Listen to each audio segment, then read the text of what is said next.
Happy March Madness, ladies and gentlemen, and welcome to the Kota Cappers March Madness show here, presented, of course, by the Kota Sports Gambling Network. Before we get into each region, BetKOTA Sportsbook is a South Dakota-owned and operated sportsbook located at the Midnight Star Casino in Deadwood, South Dakota, serving customers all around the state. They're offering a ton of college basketball lines for the March Madness season, including tournament champion odds and much, much, much more. Don't forget to sign up for their bracket challenge. Search BetKOTA, BETKOTA on ESPN. Top three finishers will receive a gift certificate, and the first place winner takes home a custom NFL or MLB jersey of their choice. You can also join the Kota Cappers Bracket Challenge. First place gets a free $200 bet at the BetKOTA Sportsbook. Just search up Kota Cappers on the ESPN Bracket Challenge. Sign up now and receive a free t-shirt as well. If you're the first 25 to sign up for the Kota Cappers Bracket Challenge, you will receive a free t-shirt. Again, follow BetKOTA at BETKOTA on Twitter, along with Kota Cappers on Twitter. Play responsible. Must be 21 years of older to wager. Gambling problems or concerns? Call 1-800-522-4700. All right, fellas, if you're ready, let's get into the South region. Let's get started with the 116 matchup between Arizona and the winner of Wright State and Bryant. Game will be played Friday, March 18th at 6:27 Central Time, as always, because Central Time's the best time. Thank you, Pace. Just some notes here. Arizona finished the regular season 31-3, 18-2 in the conference. They won the Pac-12 regular season and tournament. They also have some quality wins over Illinois and UCLA. Meanwhile, in the 16 playing game, Wright State finished the regular season 21-13, 15-7 in the conference, where they were the 4 seed. They won the Horizon League conference tournament to get the automatic bid. Meanwhile, Bryant finished the regular season 22-9, 16-2 in conference, winning the Northeast Conference regular season and tournament. No line for this game as we are awaiting the results for the playing game. DJ, start us off for this game. What do you got? Yeah, so I always do this on the playing game. Spoiler alert, Bryant's winning. Peter Kiss or whatever Kiss, he's an animal, and he's going to go off. He's going to single-handedly win them this game. That's just a fact. But his luck is going to slow down when he hits Arizona. Arizona is insanely athletic. They are insanely talented. They are a good squad. We have seen them make runs in the past in the tournament, not as much recently, but nonetheless, as long as this is not an insane spread, like crazy high, I'm definitely going Arizona here. They're just a unit, and they are just far more athletic. Like, that Kiss guy is good, but Arizona's going to have 3 defenders who can shut him down, and I don't know what's going to happen to him after that. I just don't think it'll go well. So, yeah, give me Arizona all day. All right, sounds good. As far as the playing game goes, DJ, I'm with you. I'd like Bryant to take down Wright State. Peter Kiss leading not only the conference, but the nation in points per game at 25.6. He's going to play with a chip on his shoulder. He ended up not winning NEC Player of the Year. He lost to Alex Morales of Wagner. So he is going to have a little bit of a chip on his shoulder here.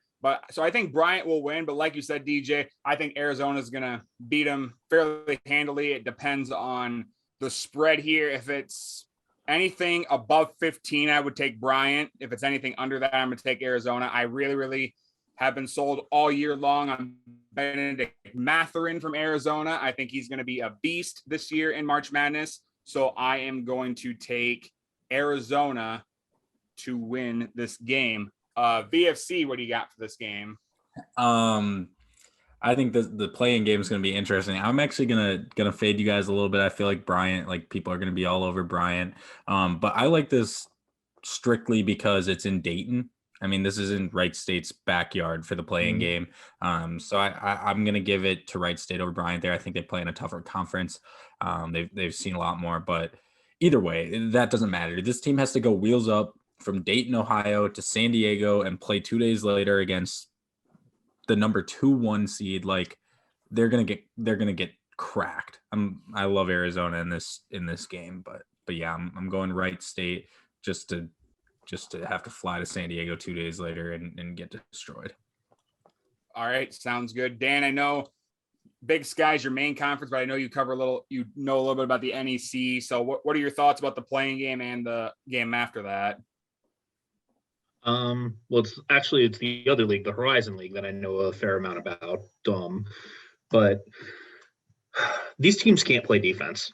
Like Wright State's defense is terrible, but I mean, as VFC said, it's only a 12-mile drive from their arena to UD Arena. So I think they're going to have plenty of fans in the stands. I think that they're going to find a way to get past Bryant, but I don't really think it matters which team Arizona comes up against. I think the over is going to hit, and I think it's going to be a ridiculous number. Like, we're talking probably 160 here, but I just can't see either team stopping Arizona. I think there's going to be a ton of possessions in this game. I don't think I want to touch the spread because I think the spread's probably going to be like 22, 23 points either way. So I'm going to be taking the over here. All right. Sounds good. Pace, what do you got for this game? I'm sprinkling Bryant to win it all at plus 500,000. Let's go. Let's do it. Let's do it. That's a hell of a number. No, but you guys are even offering that. What's that? Plus 500,000. What book is even offering? Plus 500,000. How about that? Bet 50 or not bet 50. I was gonna say bet 55. What is that one? It's an offshore one that I saw this morning. Some super sus one.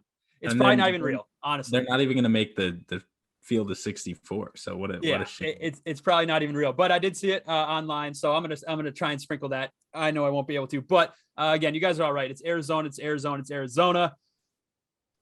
I don't care if the spread's 30, 40. Actually, I might care if it's 40. I'm taking Arizona. All right. Sounds good. I believe that was everybody that talked about that game. So let's move on to the next game. We got the 8-9 matchup between Seton Hall and TCU. That game being played Friday, March 18th at 8:27 on True TV. Seton Hall finished the regular season 21-10. They were 11-8 in the Big East with quality wins over Michigan, Texas, and UConn. Meanwhile, TCU finished the regular season 20-12, 8-10 in the Big 12, where they were the 5 seed. They have quality wins over LSU, Texas Tech, Kansas, and Texas. Very small line right now. Seton Hall -1 and an over-under of 129.5. BFC, what do you got for this game? Yeah, again, I'm not the biggest believer in the Big East here. I think Seton Hall has a pretty bad offense and TCU has a pretty decent defense. I don't see this going well for Seton Hall. I really like TCU here, and I like the under as well. I'm not going to disagree far from you. I also like TCU in this game. They've played very, very solid against some really good teams in the Big 12. I think they're gonna struggle against Arizona. I will say that, but I do think they get past Seton Hall. No worries. Dan, what do you got for this game? I think TCU is probably wishing that they could get a shot at Kansas again because they seem to play their best basketball against them. But I think that they can handle Seton Hall. I think the Frogs are the better team, and really any chance I get to fade the Big East this year, I'm probably going to take. All right, sounds good. Pace, what do you got for this game? Yeah, Seton Hall. If you're into like trends and things like that, they've been to 4 tournaments here, and they've only have 1 win. So again, they don't fare very well, but that 1 win didn't come as an 8 seed in 2018. So again, that could be a good omen here, an 8 seed against TCU. You just never know. But I'm gonna stick with TCU. They got some solid wins this season: Texas Tech, Kansas, LSU, and they're playing all right here as of late. And like you guys said, fade the Big East, and I think that's a smart move here. So I'm gonna take TCU money line. Okay, sounds good. DJ, wrap it up. As you guys know, I'm down on the Big 12, but I am really down on the Big East. I do not have any faith in their teams, and TCU is actually a solid squad. They play great defense, and they're also second in offensive rebounding.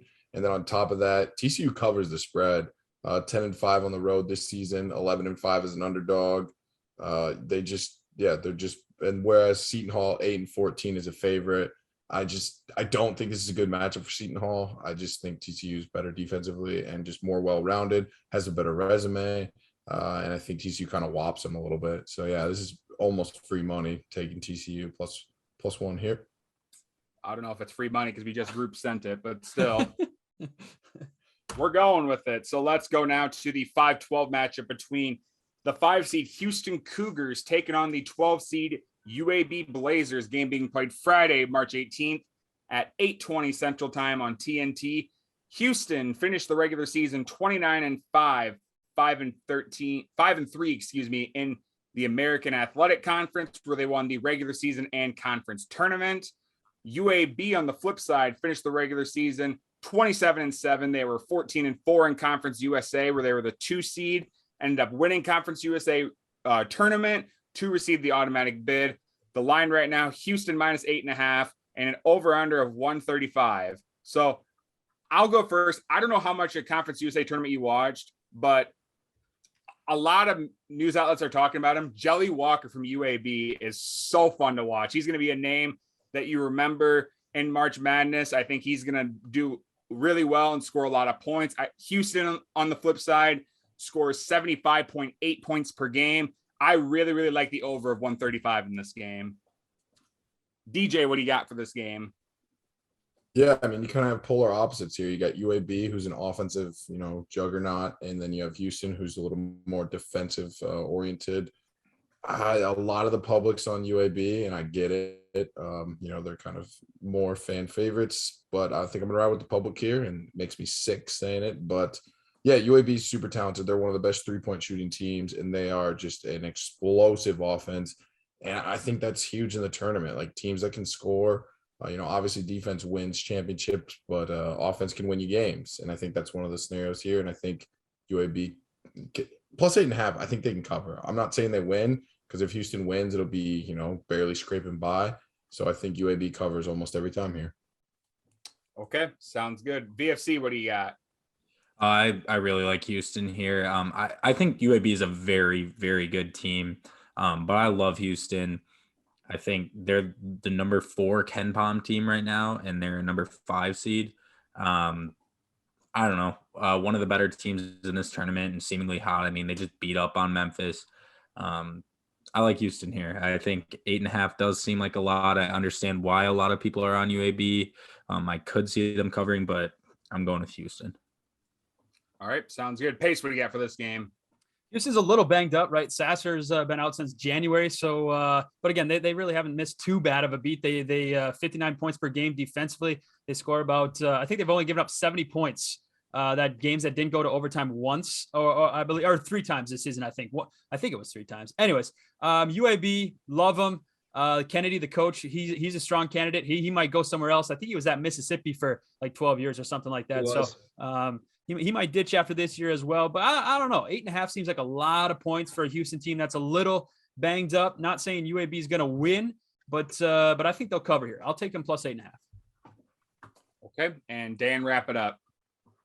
All right. Well, first, I'm going to be very surprised if Andy Kennedy goes anywhere, because this is his alma mater. He's looking for checks, Dan. He's looking for checks. I mean, UAB just built a brand new football stadium. I think they can afford to pay him. But no, they're in debt. They're in debt now after that stadium. Well, they'll make it back on the USFL playing there all summer. But anyway, that aside, I think that this spread is a little too high, and I'm just not completely sold on Houston because of the injuries. Like, if Houston were fully healthy, I think that their metric would be pretty accurate, but I just don't trust them with how banged up they are, and I think UAB keeps it close. Okay, sounds good. Like I said, fellas, Jelly Walker. Remember that name. That's a name to watch this game. Okay, so let's go to the 4-13 matchup. The Illinois Fighting Illini taking on the Chattanooga Mocs. That game being played Friday, March 18th at 5:50 on TNT. Illinois finished the regular season 22-9, 15-5 in the conference. They were co-champs of the regular season. They received an at-large bid after losing to Indiana in the quarterfinals of the Big Ten tournament. On the flip side, Chattanooga finished the regular season 27-7, 14-4 in the conference, where they won the Southern Conference regular season and tournament. Line right now, Illinois minus 7.5 and an over-under of 135.5. Pace, what do you got for this game?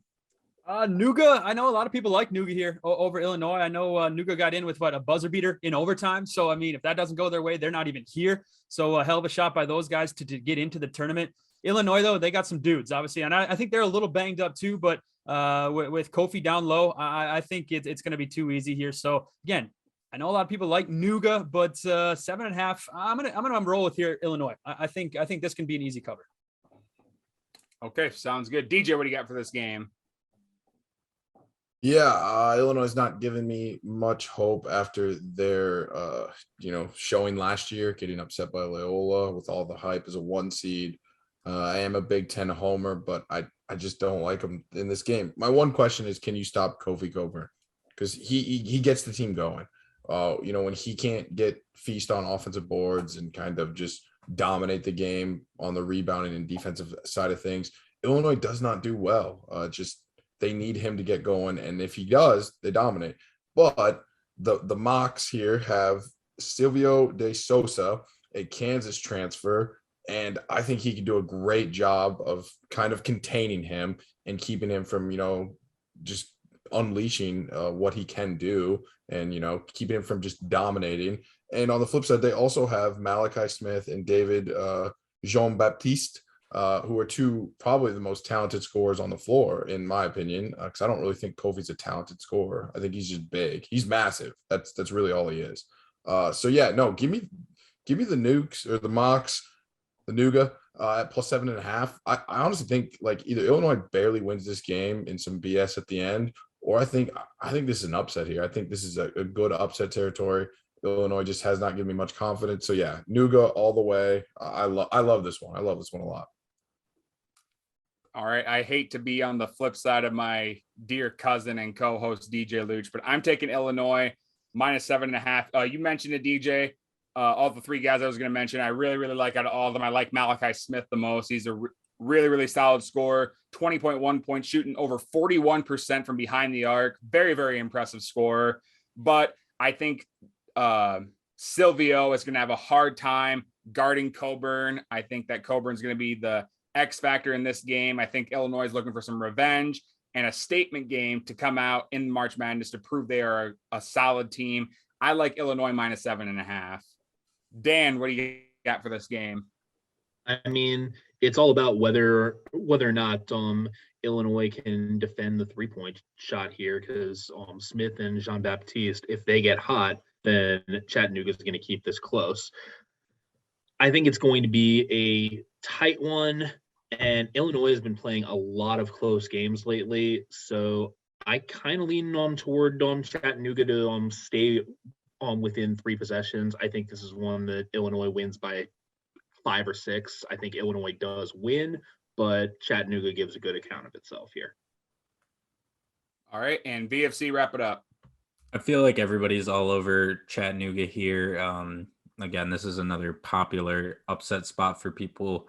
And I think they are a very good team, and people know what Illinois have done in the past. So like DJ said, so I understand why. But I don't think that Kansas transfer has anything for Kofi. I don't think many people do. The one thing I would look out for is I feel like the Big Ten officials allow these guys to play a little more physical once you get in the tournament. That might change a little bit. If Kofi gets in foul trouble, we've seen Illinois when Kofi gets in foul trouble. It's ugly. So I would look out for that either in this round or the next round. But I'm just going to hope that he doesn't. And I'm going to take Illinois minus 7.5 here. All right. Sounds good. I like the over as well, by the way. Probably smart. Okay, so let's move now on to the 6-11 matchup between Colorado State and Michigan. That game being played, I think it's the first game of March Madness actually being played at 11:15 on CBS. Colorado State finished the season 25-5. They're 14-4 in the Mountain West, finishing second. They got quality wins over St. Mary's, Boise State, and San Diego State. On the flip side, Michigan, disappointing year for Michigan. People, including DJ and myself, are projecting them to win the conference and win March Madness this year. They come in as an 11 seed, finishing the season 17-14, 11-9 in the conference, where they're an 8 seed.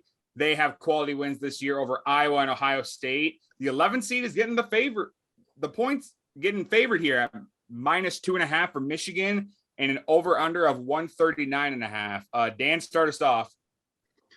Okay, so the thing that I'm going to look to bet here is Michigan moneyline first half, because this game is being played at 10:15 a.m. Mountain Time. So Colorado State has a history of being in this situation where their body clocks do not adjust properly and they get behind early. So I think it's going to take a half for the Rams to wake up, and I think Michigan is going to have the lead at the break.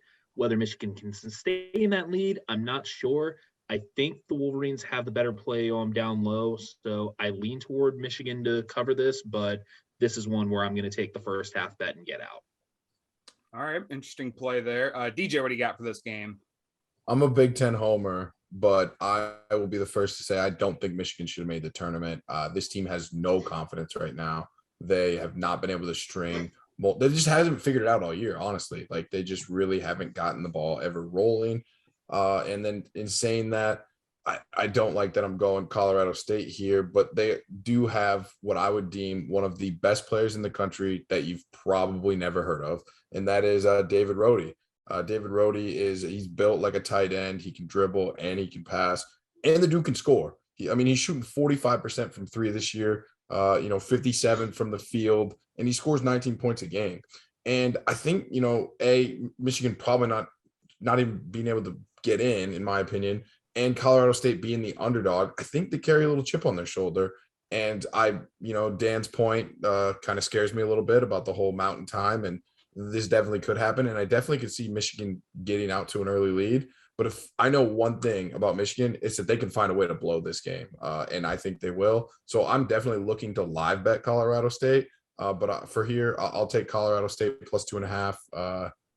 Like I said, I don't know if they can stop David Roddy, and I don't know how much confidence Michigan has right now. They really have zero confidence. I don't know how they're favored. It's literally just all of America's like, we love Michigan. So it is what it is. But yeah, Colorado State, let's go. Go Rams. Okay. Sounds good. Pace, what do you got? I agree with DJ. Obviously, Howard being suspended, the fight, everyone's like, oh, it's going to fire this team up. It's going to fire this team up. The dude's unhinged. Like, you don't do that, right? As a coach, you don't just freaking take shots at people like that. So the locker room's got to be all over the place. Again, I agree with Dan. Mountain Time, it's going to be early. Colorado State, though, they're the 6th seed for a reason, right? They got the good kid that DJ talked about, plus 2.5. Come on, man. Michigan's fraudulent. Colorado State money line. All right, VFC, what do you got?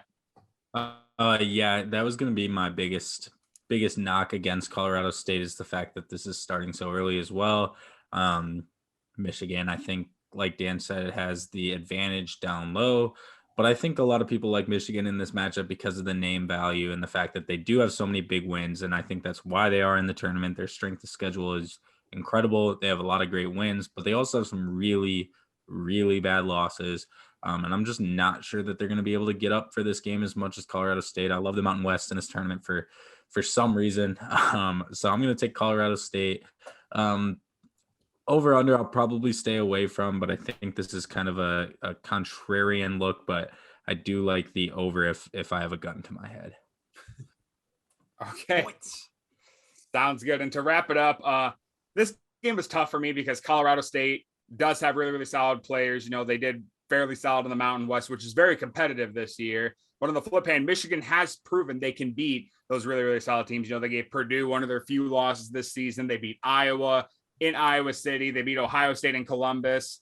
I just think that Michigan has the capabilities to win. They have the talent to win. There's a lot of stuff going in the locker room. Like Pace said, I think that's going to give them opposite of what Pace said. I think that's going to give them a fire. I think they're going to come in firing, ready to go. I'm going opposite once again, my dear cousin DJ, and taking Michigan minus 2.5 for this game. Boo. Boo, boo, boo. That's all right. Okay, so let's go now to the 3-14 matchup between Tennessee, the Volunteers, and Longwood Lancers. That game being played Thursday, March 17th at 1:45 on CBS. The Volunteers finished the regular season 26-7. They were 14-4 in conference play, where they received the 2 seed. They won the SEC tournament, which gave them the automatic bid. They also have quality wins this year over Arizona, Kentucky, and Auburn. Longwood on the flip hand, making their first ever March Madness appearance. Longwood finished the regular season 22-6, 15-1 in conference, where they won the Big South regular season and conference tournament. The line right now is set at Tennessee -17 and an over-under of 132. DJ starts off for this game. I'm using no stats here, just all theories. I don't know, maybe I'm wrong here, but Tennessee really hasn't made an insane run in the tournament in my 24 years of living. Like maybe when I was really young, but more recently, last 10 years, I really haven't seen this Tennessee team ever do anything in the tournament. So I feel like they just want to win. They just want to get the win and move on to the next round and just kind of, get their feet wet with March Madness. But saying that Tennessee is crazy athletic, they're crazy talented. This is a good team. If this team can get going, they could make some noise. Now, on the flip side, Longwood, first appearance. This is huge for them, and this team will be amped. This team will come out, and they're no scrubs. These guys are good. They played well all season. I think they cover here. I think Longwood covers plus 17. Like I said, I think Tennessee just maybe comes out a little flat and just, 17's a ton of points. Tennessee can dominate and win by 15. Give me Longwood. Okay, sounds good. Just a sidebar real quick. Didn't Tennessee, way back when, Ohio State had Evan Turner, I thought Tennessee was the one that beat them, Evan Turner tried to shoot and they blocked it or something. I'll look it up. I just didn't know if anyone knew on the top of their head. But I think that was 2010. Yeah, I thought they made, the Sweet 16 or the Elite Eight because they beat Ohio State in the Sweet 16 and then lost to Michigan State by a point. Okay, so Elite Eight was the farthest they've been since. Yeah, yep. And that was back in 2010. So thank you for hammering my point, Kyle. Right, when Evan Turner was at Ohio State. So that's the last I remember it. But Tennessee made the Sweet 16 in 2019, lost to Purdue in overtime, but that's as deep as they've been since then. Yeah. Yep. All right, Dan, what do you got? All right. Well, Longwood is a fantastic story because Griff Aldrich gave up a job as a CFO to become the director of basketball operations at UMBC, was part of that historic upset, and then turned that into the Longwood job. So great for them for getting this far, but they don't belong on the same floor as Tennessee. Longwood, they have a 33-point loss to Iowa on their resume where they gave up 106 points. They gave up 91 in a loss to Georgetown. Longwood's played one of the weakest schedules in the country. They're a little bit overseeded at 14, and I think Tennessee rolls. And I'm going to go off your point, Dan, for my pick. Not only is do people think Longwood might be overseeded? A lot of people have been saying that Tennessee deserved a 2 over Duke. And Tennessee basketball players agree with that as well. I think Tennessee is going to be fired up. I think they're going to be ready to roll. I do agree with DJ, though. Longwood is going to be hyped. It's their first tournament. They're going to be ready to roll. But I just don't think that Longwood has near the talent that Tennessee does. Tennessee has more experience. I think this will be a good learning experience for Longwood and can upset a team in the future. But I think Tennessee rolls by more than 17. So I'm taking Tennessee -17. BFC, what do you got? Yeah, I'm with you guys. And I think we're also severely underestimating the amount of the public that will bet on Longwood just because they're called Longwood. So I think that'll probably keep the line about where it is, no matter how many people are on Tennessee. Longwood is a solid team, but I do think this is a great fade spot. Tennessee's red hot. They're electric on offense. Like Dan was saying, Longwood can give up a ton of points. Tennessee has solid defense, but I think they're just Tennessee. I don't feel like this is going to feel like that many points. 17 is a lot, but I feel like towards the end of the game, we're going to be like, wow, it should have been a lot more than this. I like Tennessee here. Okay. Sounds good. Pace, wrap it up. I'm the network's #1 sus boy. So, listen, I should love Longwood right now. I should love Longwood plus 17. But like Dan said, and I think a couple other guys said, they give up a ton of points. They don't play a hell of a lot of good teams either. I think they went 15-1 in conference play. Their conference is trash. Again, big number. Tennessee doesn't really have any bad losses. I think all 6 of their losses, or 7 of their losses, though, have came against teams that are 6th or higher in the NCAA tournament. So I like the under here. No, I hate the under here. I love the over. Tennessee might score 100 points. Longwood can at least get 35, 32. Give me the over. All right. Sounds good. So let's move on now to the next matchup. We got the 7-10 matchup between Ohio State and Loyola Chicago. That game being played Friday, March 18th at 11:15 on CBS. Ohio State finished the regular season 19-11 in conference, where they were the 6th seed. They have quality wins over Duke, Wisconsin, and Illinois. On the flip side, Loyola Chicago finished 25-7 in conference. They were 27-7 overall, 13-5 in the Missouri Valley. They won the Missouri Valley Conference over Drake to receive the automatic bid. Line right now, we got a pick 'em so far and an over-under of 131.5. So I'll go first. To me, everybody and their dog, I think, is going to bet on Loyola Chicago merely for the fact of their name and history in the tournament. And I do respect that. And I've paid attention to Loyola Chicago all year long. I think they're very easily could be a team that can pull off this upset and go further yet. But I also know that Ohio State is EJ Liddell. And me and DJ have been big on EJ Liddell all year long. He's a solid player. He first team all Big Ten. He was arguably one of the better players in the Big Ten. I'd say he's top 3 with Johnny Davis and Keegan Murray. So I'm going to go Ohio State here. I'm going to pull off the Big Ten over Missouri Valley, but I can very easily see Loyola Chicago winning this. But I'm gonna go Big Ten here. VFC, what do you got? You guys know me. You know I'm a Buckeye. You know I'm a lot around Columbus a lot. I see a lot of this team. I hear a lot about this team. I really feel good about Loyola Chicago here. It's unlucky because I do think Ohio State, when fully healthy, is the better team. But they're just so beat up right now. They're so cold right now. And it just seems like nothing can really go their way. I mean, that loss to Michigan where they were leading, and I think in the first half, and it just sucked a lot of life out of them in the second half. And then getting beat by Penn State, like that's bad. That Penn State team is bad when they're not at home. And getting beat by them is just a tough look. I think it's just a bad timing for the Buckeyes because I do think they're a better team. And I'm taking Loyola here. Okay. Sounds good. Pace, what do you got for this game? You bet against Sister Jean, you go to hell. And I love hell. I'm going to hell, baby. I'm going to hell. I'll go with them all. But again, I think the under is the play of the tournament here. I honestly think the under is the play of the tournament here. EJ Liddell, it only takes 10 shots, right? And he's the only one that takes more than 10 shots on Ohio State. They've been struggling. They're not gonna score the basketball. Loyola Chicago plays at one of the slowest paces in the nation, and they got a solid defense as well. So I think the under here is a play of the tournament. That's what I'm doing. Ooh, okay. Sounds good. Dan, what do you got? Okay, so that Penn State-Ohio State game, that night I sat in the media room working on my story, and the Columbus writers were talking amongst themselves and quite loudly said, yeah, there's no way that this team is winning in the NCAA tournament.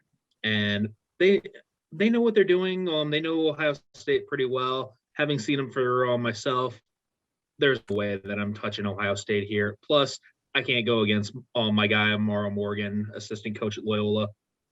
I got to go with the Ramblers. All right, sounds good. DJ, Dan, any inside information? If you got a coach, a friend of a coach, any inside info? No, I mean it's been over a decade since he was at Idaho State and I was covering his games. But yeah, I mean, I'm not gonna bother him during the during tournament preparation. Come on. All right, DJ, you've been big on Ohio State on Gambling Feud. You're also a Missouri Valley Conference guy, obviously, with you being a Northern Iowa alum. What do you got for this game to wrap it up? Oh, you said that very well. I am our Missouri Valley guru here. This is really a polar opposites for so many reasons. So obviously Ohio State got upset last year by Oral Roberts. Loyola is Loyola. They are a unit. They are predictable because they are just going to play their game, and it works. Saying that, Drew Valentine is now the head coach of Loyola. It is not Porter Moser anymore. He is not the head coach anymore. He's the one that led them on all their runs. So this is Drew Valentine's first, tournament appearance. Little side note here: the Missouri Valley is 12-1 straight up in the first round in the last 10 years. Yeah, that's right. The Missouri Valley owns the tournament, dominates it. So a lot of, pieces going. Loyola hasn't played in 12 days because the Missouri Valley tournament is so early. Whereas, obviously Ohio State has played, but Ohio State's lost 4 of their last 5 games. And 3 of those defeats are to Maryland, Nebraska, and Penn State. I don't know. I feel like everyone and their mother's betting on Loyola. I feel like Loyola should be favored. Even VFC thinks Ohio State's going to lose. The writers of Ohio State think they're going to lose. Like, why should I not take Loyola? It's a trap. Ohio State is winning this game. I don't think Loyola has anybody that can match up with EJ Liddell. And I think Ohio State has, from last year, the Oral Roberts, I think they have a little grit. I think this team's got some grit. And I don't know how much I trust Drew Valentine. I'm going Ohio State here. And I'm sorry, Sister Jean, but it is what it is. Ohio State's got this. It's a trap to take Loyola. And as soon as VFC said he was going Loyola, I was like, oh, this is easy. Like my pick is locked in. It was sort of a lock, but as soon as he said, I was like, yep, lock it in. Ohio State all day. I only said this once a show, DJ, but it was always Ohio State. It was always Ohio State. Always. All right. Sucks. To wrap up the south end of the bracket, let's go to the 2:15 matchup between Villanova and Delaware. The game being played Friday, March 18th at 1:45 on CBS. Villanova finished the regular season 26-7. They were 16-4 in conference, where they were the 2 seed in the Big East.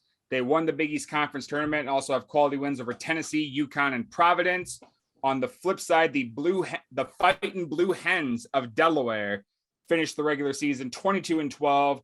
They were 10-8 in the conference as a 5 seed. They beat both the 1 seed and the 2 seed, with Towson as the 1 seed and UNC Williamsburg as the 2 seed, to win the Colonial Athletic Conference to get the automatic bid.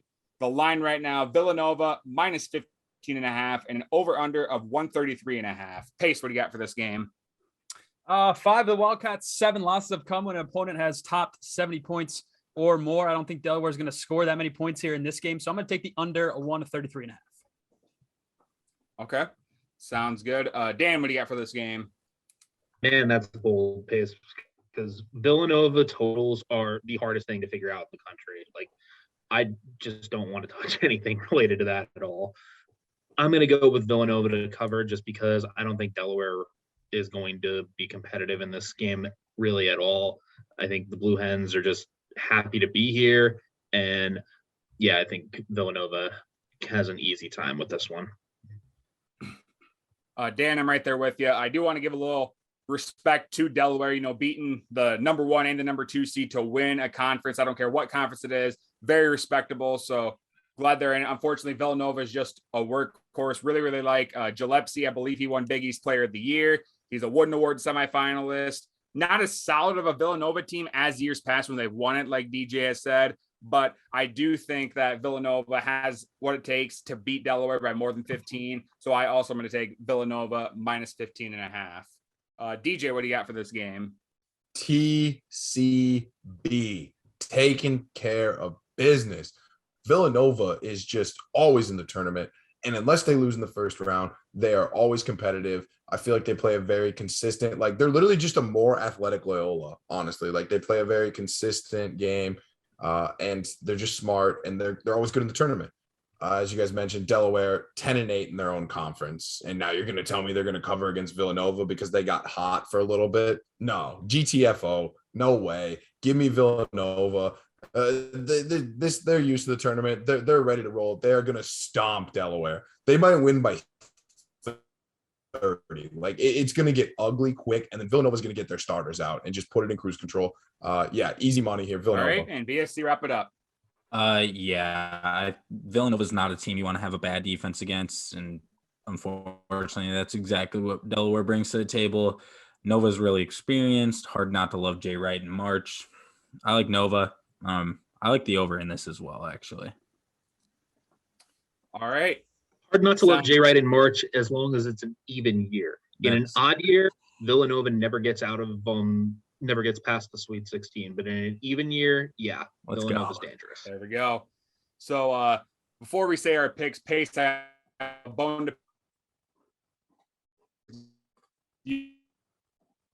you slandered my name on me. I thought I was gonna be the only one that was gonna take Arizona, and you slandered my name with Brandon Russell. So I am very, very upset at you for that. Whoa. Hold on. Like everybody's gonna take Arizona, right? Like everybody's gonna take Arizona. Everybody that I've had conversations with a lot of people, Pace. I know a lot of people have said like Gonzaga, they've said Kansas, they've said Duke. I've had some people say Iowa. I haven't heard many people say Arizona. So I got my name slandered on Gambling Feud, and I have a bone to pick with you and B-Russ for it. Kyle, all the people you've talked to have been in Iowa. Iowa knows one thing, corn. They don't know basketball. That's it. They know corn. And there we go. So again, here we go. Arizona. I am driving to Fargo tonight, and you better watch yourself. I sleep with one eye open. Let's go. I mean, I got indirectly called a psychopath for only having one bracket. So, well, yeah. See, that's another psychopath. Yeah. You know? All right. So, south part of the bracket. What do we got for our picks? I pretty much said mine after my rant at Pace. I like Arizona. I like Benedict Mathurin. I think they're going to handle I think Tennessee is going to give them a run for their money in the Elite Eight, but I do like Benedict Mathurin and Arizona to go to the Final Four. Pace, I think you might have already said yours pretty much, but who do you got for this end? I don't know. I keep going back and forth. This is a pretty chalk side of the bracket for me. But honestly, right now, today, when we tape this, I'm taking Tennessee. Okay, sounds good. DJ, who do you got?